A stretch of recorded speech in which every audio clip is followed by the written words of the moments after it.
SIR এর প্রথম তালিকা প্রকাশ এবং জেলায় জেলায় যা যা আপডেট উঠে আসছে আমরা সেসব আপডেট আপনাদের দিচ্ছি, কিন্তু এই প্রথম তালিকাতেই কত নাম বাদ গেল জানেন? 7 লক্ষ নাম বাদ। আজ প্রকাশিত তালিকায় 7 লক্ষ নাম প্রায় বাদ গেছে। সোমরাজ রয়েছে আমার সঙ্গে, সোমরাজের কাছ থেকে আরো ডিটেল এই বিষয়ে জানতে পারবো। রাজ্যে প্রায় 7 লক্ষ নাম বাদ ভোটার তালিকায়। সোমরাজ, খসড়া তালিকার দিকে যদি আমরা নজর রাখি তাহলে সেই তালিকা আর তার পাশাপাশি আজ যে তালিকা প্রকাশিত হচ্ছে সেখানেই প্রায় 7 লক্ষ লোকের নাম বাদ চলে গেল। একটু ডিটেল তোমার কাছ থেকে গোটা বিষয়টা জানতে চাইবো। আজকের খসড়া তালিকা মিলিয়ে তাহলে মোট কত এবং আজকের ক্ষেত্রেই বা এক্সাক্ট কত এখনো পর্যন্ত জানা যাচ্ছে?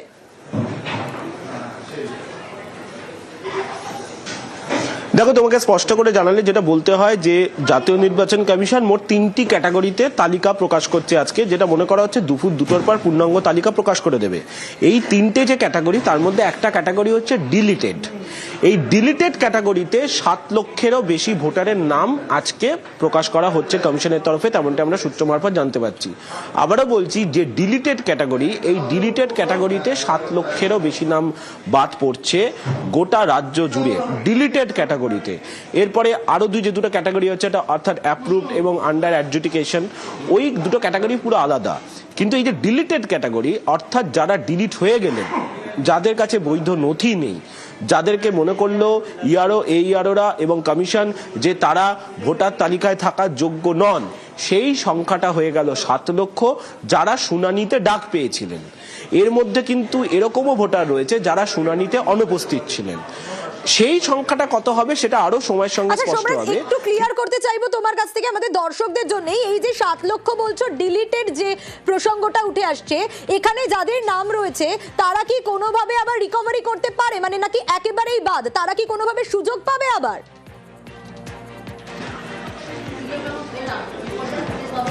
না, দেখো, তারা সুযোগ পাবে এবং সেই সুযোগ তারা ফর্ম 6, ফর্ম 7 এর মাধ্যমে সুযোগ পাবে। ফর্ম 6 এর মাধ্যমে তারা সুযোগ পাবে। কিভাবে তারা সুযোগ পাবে এবং তার প্রক্রিয়াটি কি হবে সেটা রাজ্যের মুখ্য নির্বাচনী আধিকারিকের তরফে বিকেল 4টের সময় সাংবাদিক সম্মেলন করে স্পষ্ট করে জানিয়ে দেওয়া হবে। কিন্তু যেটা সূত্র মারফত জানা যাচ্ছে, ডিলিটেডের তালিকায় রইলেন 7 লক্ষ ভোটার, ডিলিটেডের তালিকায়। এর আগে আমরা যখন খসড়া তালিকা প্রকাশ করা হয়েছিল তখন দেখেছিলাম এসডিডি লিস্ট হিসাবে 58 লক্ষেরও বেশি ভোটারের নাম বাদ গিয়েছিল। আর আজকে এই ডিলিটেড সংখ্যাটা হচ্ছে 7 লক্ষ, অর্থাৎ তাহলে কত দাঁড়ালো? 65 লক্ষ সংখ্যা। এই যে 7 লক্ষেরও বেশি নাম বাদ গেল, যাদেরকে ডিলিটেড ভার্সন বলা হচ্ছে, এই ডিলিটেডের মধ্যে এমন অনেকে আছেন যারা শুনানিতে অনুপস্থিত ছিলেন। শুনানিতে অনুপস্থিত ছিলেন 4,50,000-এরও বেশি ভোটার, তারা কিন্তু এই ডিলিটেড ক্যাটাগরিতে পড়ে গেলেন। পাশাপাশি দেখা গেছিল এমনও যে ইআরও এইআরওরা অনেক ভোটারকে অবৈধ ভোটার বলেছিলেন চূড়ান্ত তালিকার জন্য, কিন্তু নির্বাচন কমিশন মনে করেছে যে ইআরও এইআরওরা যে মত দিচ্ছেন তার সঙ্গে একমত হওয়া যাচ্ছে না, তাই সেই নথিগুলিও বিচারকদের নিষ্পত্তির জন্য পাঠানো হয়েছে। এই যে তুমি 7 লক্ষ সংখ্যাটা দেখছো, এই 7 লক্ষের সংখ্যার মধ্যে এমন অনেক ভোটারের নথি রয়েছে যেগুলো ইআরও এইআরওরা মনে করেছিলেন চূড়ান্ত তালিকায় থাকার যোগ্য নন, অর্থাৎ তাদেরকে বাদ দিয়ে দেওয়া উচিত। তার মধ্যে থেকেও কিছু সংখ্যা দেখা যাচ্ছে বিচারকদের নিষ্পত্তির জন্য পাঠানো হয়েছে। তাই এই সংখ্যাটা হলো এবার 7 লক্ষ। এই 7 লক্ষের মধ্যে এমন ভোটাররা রয়েছেন যাদের শুনানিতে ডাকা হয়েছিল, শুনানিতে তারা অনুপস্থিত ছিলেন, আর এই অনুপস্থিতির সংখ্যাটাই 4,50,000-এরও বেশি। কারণ তুমি যদি ডিলিটেডের ফিগারটা দেখো, আজকে বিভিন্ন জেলাভিত্তিক যে ফিগার এসে পৌঁছাচ্ছে, কোনো কোনো জেলায় 5,000, কোনো কোনো জেলায় 3,000, কোনো কোনো জেলায় 1,000, এই ধরনের ফিগার আসছে। এই যে ডিলিটেডের যে ফিগার, তার মধ্যে বেশিরভাগটাই হচ্ছে শুনানিতে অনুপস্থিত এবং ইআরওরা যাদেরকে ইতিমধ্যেই আগে বাতিল করে দিয়েছিলেন। একেবারে, অর্থাৎ সোমরাজ, তাহলে মোট হচ্ছে খসড়া তালিকা এবং আজকের তালিকা মিলিয়ে যে 7 লক্ষ বলছো, 65 লাখ নাম বাদ গেল টোটাল, তাই তো?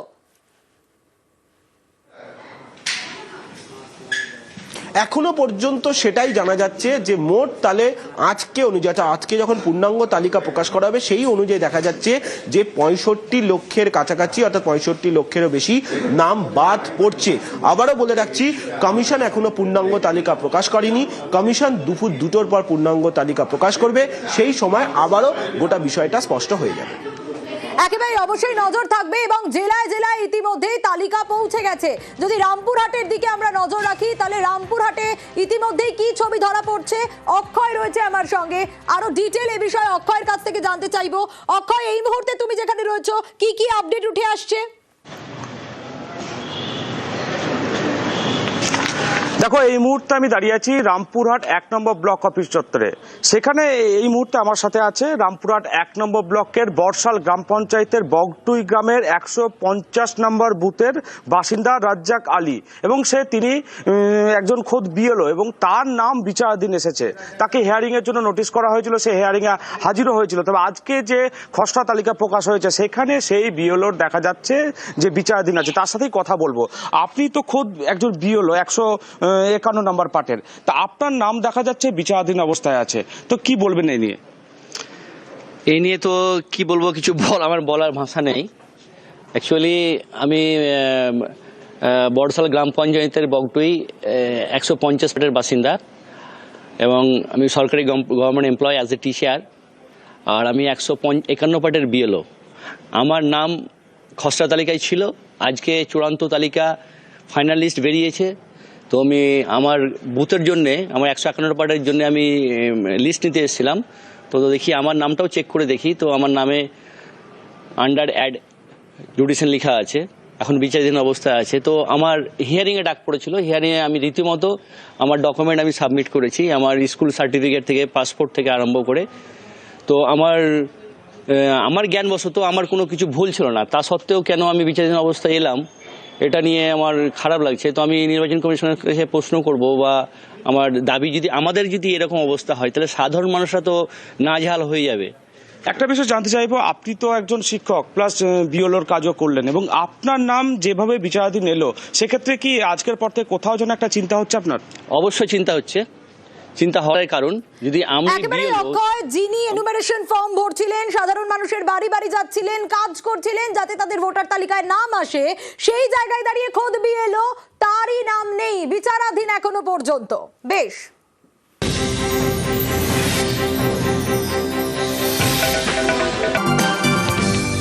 নমস্কার, নিউজ 18 বাংলা জ্যাক অলিভার স্টুডিওতে আপনাদের সকলকে স্বাগত। আপনাদের সঙ্গে আমি সোনিয়া। বিস্তারিত খবরে আসবো, তবে তার আগে নজর হেডলাইন্সে। হেডলাইন্স নিবেদন করছে ছিল এসআইআর এর প্রথম তালিকা প্রকাশ এবং জেলায় জেলায় যা যা আপডেট উঠে আসছে আমরা সেসব আপডেট আপনাদের দিচ্ছি। কিন্তু এই প্রথম তালিকাতেই কত নাম বাদ গেল জানেন? 7 লক্ষ নাম বাদ। আজ প্রকাশিত তালিকায় 7 লক্ষ নাম প্রায় বাদ গেছে। সোমরাজ রয়েছে আমার সঙ্গে, সোমরাজের কাছ থেকে আরো ডিটেল এ বিষয়ে জানতে পারবো। রাজ্যে প্রায় 7 লক্ষ নাম বাদ ভোটার তালিকায়। সোমরাজ, খসড়া তালিকার দিকে যদি আমরা নজর রাখি তাহলে সেই তালিকা আর তার পাশাপাশি আজ যে তালিকা প্রকাশিত হচ্ছে সেখানেই প্রায় 7 লক্ষ লোকের নাম বাদ চলে গেল। একটু ডিটেল তোমার কাছ থেকে গোটা বিষয়টা জানতে চাইবো। আজকের খসড়া তালিকা মিলিয়ে তাহলে মোট কত, এবং আজকের ক্ষেত্রেই বা এক্সাক্ট কত এখনো পর্যন্ত জানা যাচ্ছে?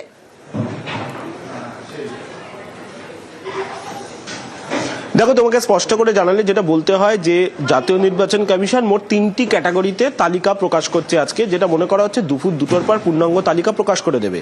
এই 3টে যে ক্যাটাগরি, তার মধ্যে একটা ক্যাটাগরি হচ্ছে ডিলিটেড। এই ডিলিটেড ক্যাটাগরিতে 7 লক্ষেরও বেশি ভোটারের নাম আজকে প্রকাশ করা হচ্ছে কমিশনের তরফে, তেমনটা আমরা সূত্র মারফত জানতে পারছি। আবারও বলছি যে ডিলিটেড ক্যাটাগরি, এই ডিলিটেড ক্যাটাগরিতে 7 লক্ষেরও বেশি নাম বাদ পড়ছে গোটা রাজ্য জুড়ে ডিলিটেড ক্যাটাগরিতে। এরপরে আরো দুটো ক্যাটাগরি হচ্ছে, এটা অর্থাৎ অ্যাপ্রুভড এবং আন্ডার অ্যাডজুডিকেশন। ওই দুটো ক্যাটাগরি পুরো আলাদা।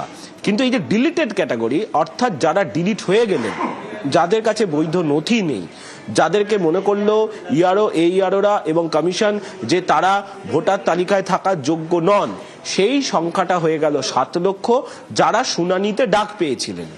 এর মধ্যে কিন্তু এরকমও ভোটার রয়েছে যারা শুনানিতে অনুপস্থিত ছিলেন। সেই সংখ্যাটা কত হবে সেটা আরো সময়ের সঙ্গে স্পষ্ট হবে। একটু ক্লিয়ার করতে চাইবো তোমার কাছ থেকে আমাদের দর্শকদের জন্য, এই যে 7 লক্ষ বলছো ডিলিটেড যে প্রসঙ্গটা উঠে আসছে, এখানে যাদের নাম রয়েছে তারা কি কোনোভাবে আবার রিকভারি করতে পারে, মানে নাকি একেবারেই বাদ? তারা কি কোনোভাবে সুযোগ পাবে আবার?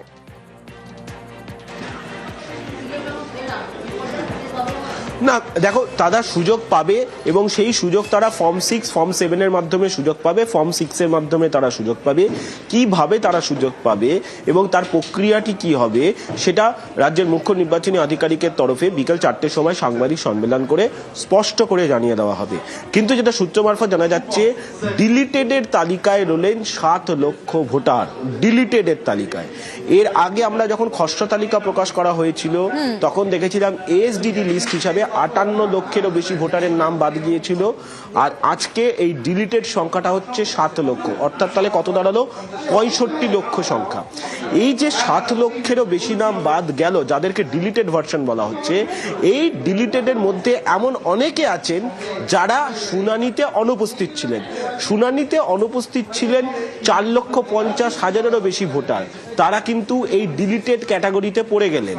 পাশাপাশি দেখা গেছিল এমনও যে এইআরওরা অনেক ভোটারকে অবৈধ ভোটার বলেছিলেন চূড়ান্ত তালিকার জন্য, কিন্তু নির্বাচন কমিশন মনে করেছে যে এইআরওরা যে মত দিচ্ছেন তার সঙ্গে একমত হওয়া যাচ্ছে না, তাই সেই নথিগুলিও বিচারকদের নিষ্পত্তির জন্য পাঠানো হয়েছে।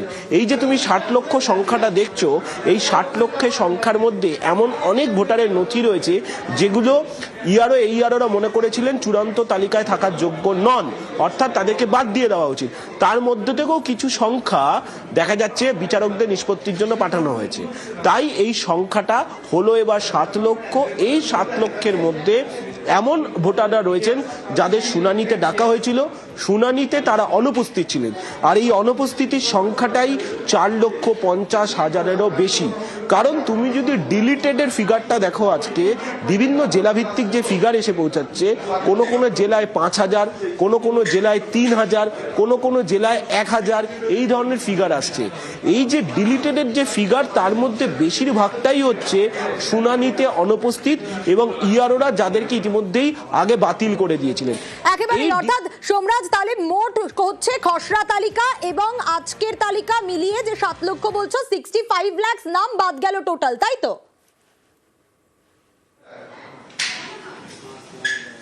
এখনো পর্যন্ত সেটাই জানা যাচ্ছে যে মোট তাহলে আজকে অনুযায়ী, আজকে যখন পূর্ণাঙ্গ তালিকা প্রকাশ করা হবে সেই অনুযায়ী দেখা যাচ্ছে যে 65 লক্ষের কাছাকাছি, অর্থাৎ 65 লক্ষেরও বেশি নাম বাদ পড়ছে।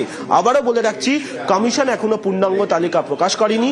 কমিশন দুপুর 2টোর পর পূর্ণাঙ্গ তালিকা প্রকাশ করবে, সেই সময় আবারও গোটা বিষয়টা স্পষ্ট হয়ে যাবে। একেবারে অবশ্যই নজর থাকবে এবং জেলায় জেলায় ইতিমধ্যেই তালিকা পৌঁছে গেছে। যদি রামপুরহাটের দিকে আমরা নজর রাখি, তাহলে রামপুরহাটে ইতিমধ্যেই কি ছবি ধরা পড়ছে, অক্ষয় রয়েছে আমার সঙ্গে, আরো ডিটেল এ বিষয়ে অক্ষয়ের কাছ থেকে জানতে চাইবো। অক্ষয়, এই মুহূর্তে তুমি যেখানে রয়েছো, কি কি আপডেট উঠে আসছে? দেখো, এই মুহূর্তে আমি দাঁড়িয়ে আছি রামপুরহাট 1 নম্বর ব্লক অফিস চত্বরে। সেখানে এই মুহূর্তে আমার সাথে আছে রামপুরহাট 1 নম্বর ব্লকের বর্ষাল গ্রাম পঞ্চায়েতের বগটুই গ্রামের 150 নম্বর বুথের বাসিন্দা রাজ্জাক আলী, এবং তিনি একজন খোদ বিএলও এবং তার নাম বিচারাধীন এসেছে। তাকে হিয়ারিং এর জন্য নোটিশ করা হয়েছিল, সে হিয়ারিং এ হাজিরও হয়েছিল। তবে আজকে যে খসড়া তালিকা প্রকাশ হয়েছে সেখানে সেই বিএলওর দেখা যাচ্ছে যে বিচারাধীন আছে। তার সাথেই কথা বলবো। আপনি তো খোদ একজন বিএলও 151 নম্বর পার্টের, তা আপনার নাম দেখা যাচ্ছে বিচারাধীন অবস্থায় আছে, তো কি বলবেন এই নিয়ে? এই নিয়ে তো কি বলবো, কিছু আমার বলার ভাষা নেই।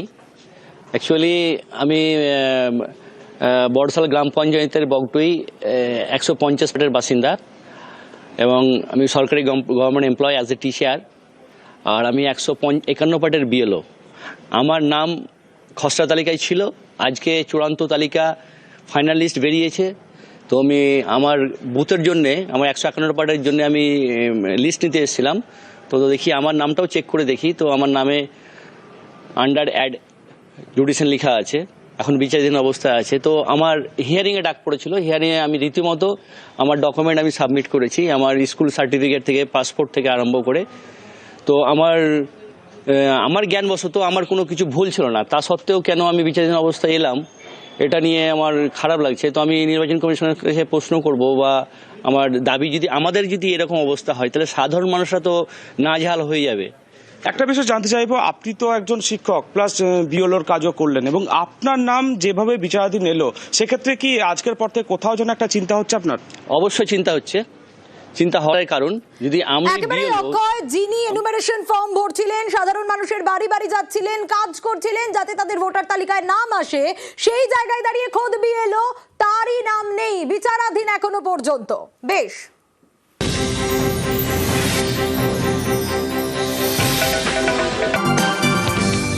নমস্কার, নিউজ 18 বাংলা জ্যাক অলিভার স্টুডিওতে আপনাদের সকলকে স্বাগত। আপনাদের সঙ্গে আমি সোনিয়া। বিস্তারিত খবরে আসবো, তবে তার আগে নজর হেডলাইন্সে। হেডলাইন্স নিবেদন করছে